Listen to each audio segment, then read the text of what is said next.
ഈശോമിശിഹായ്ക്ക് സ്തുതിയായിരിക്കട്ടെ. ഇന്ന് നമ്മുടെ ഇടയിൽ പല മാതാപിതാക്കളുടെയും പ്രയാസമേറിയ ഒരു വിഷയമാണ് തങ്ങളുടെ മക്കൾ വഴിതെറ്റിപ്പോകുന്നു. മദ്യപാനത്തിനും മയക്കുമരുന്നിനും മറ്റു ദുശീലങ്ങൾക്കും അടിമപ്പെട്ടു പോകുന്നു. പള്ളിയിൽ നിന്ന് അകന്നു പോകുന്നു. കുടുംബ പ്രാർത്ഥനയിൽ നിന്ന് അകന്നു പോകുന്നു. മാതാപിതാക്കളിൽ നിന്ന്, സഹോദരങ്ങളിൽ നിന്ന്, ബന്ധുമിത്രാദികളിൽ നിന്നൊക്കെ അകന്നുപോയി അവർ അവരുടേതായ ഒരു ലോകം തീർക്കുകയാണ്.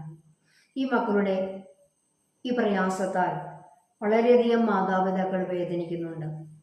ഈ വചനം, ഈ പ്രയാസങ്ങളിലേക്ക് നമുക്ക് വചനം ഉപയോഗിച്ച് പ്രാർത്ഥിക്കാം.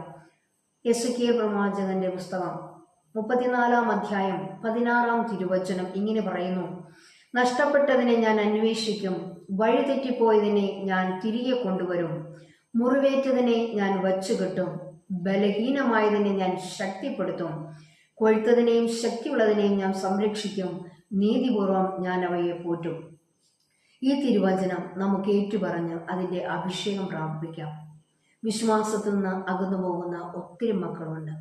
കുർബാനയിൽ നിന്ന് അകന്നു പോകുന്നു, മറ്റു വിശ്വാസങ്ങളിലേക്ക് കടന്നു പോകുന്നു, ബ്ലാക്ക് മാസിലേക്ക് കടന്നു പോകുന്നു.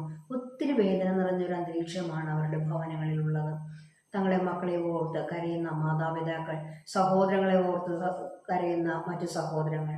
അപ്പോൾ ഇവിടെ നഷ്ടപ്പെട്ടു പോയ മക്കളെ അന്വേഷിക്കുന്ന തിരുവചനമാണിത്.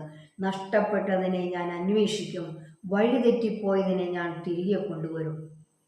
നമ്മുടെ ഇടയിൽ ആന്തരികമായ മുറിവേൽക്കുന്ന ഒത്തിരി മക്കളുണ്ട്.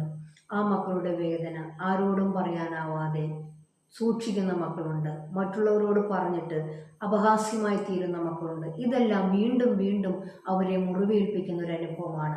ഇവിടെ കർത്താവ് പറയുന്നു, മുറിവേറ്റതിന് ഞാൻ വച്ചുകെട്ടും, ബലഹീനമായതിനെ ശക്തിപ്പെടുത്തും, എന്നെ ഒന്നിനും കൊള്ളത്തില്ല എന്ന് പറഞ്ഞുകൊണ്ട് മാറി നിൽക്കുന്ന പല മക്കളുണ്ട്. മുന്നിലേക്ക് കടന്നു വരാൻ പറ്റാത്ത മക്കൾ, അപകർഷതാബോധത്തിലൂടെ കടന്നു പോകുന്ന മക്കൾ, അവയെ കർത്താവ് പറയുകയാണ്, ബലഹീനമായതിനെ ഞാൻ ശക്തിപ്പെടുത്തും, കൊഴുത്തതിനെയും ശക്തിയുള്ളതിനെ ഞാൻ സംരക്ഷിക്കും. അങ്ങനെ കർത്താവ് നീതിപൂർവം അവയെ പോറ്റും. ഈ വചനത്തിൻ്റെ അഭിഷേകം പ്രാപിക്കാൻ നമുക്കത് വീണ്ടും ആവർത്തിച്ച് പറയാം. ഈ വചനം മാതാപിതാക്കളെ ഏറ്റുപറഞ്ഞ് പ്രാർത്ഥിക്കുക, മക്കളും ഏറ്റുപറഞ്ഞ് പ്രാർത്ഥിക്കുക. ഈ വചനത്തിൻ്റെ അഭിഷേകത്താൽ നമുക്ക് നമ്മുടെ മക്കളെ തിരികെ കൊണ്ടുവരാം. ദൈവം നമ്മളെ സമൃദ്ധമായി അനുഗ്രഹിക്കട്ടെ. ആമേൻ.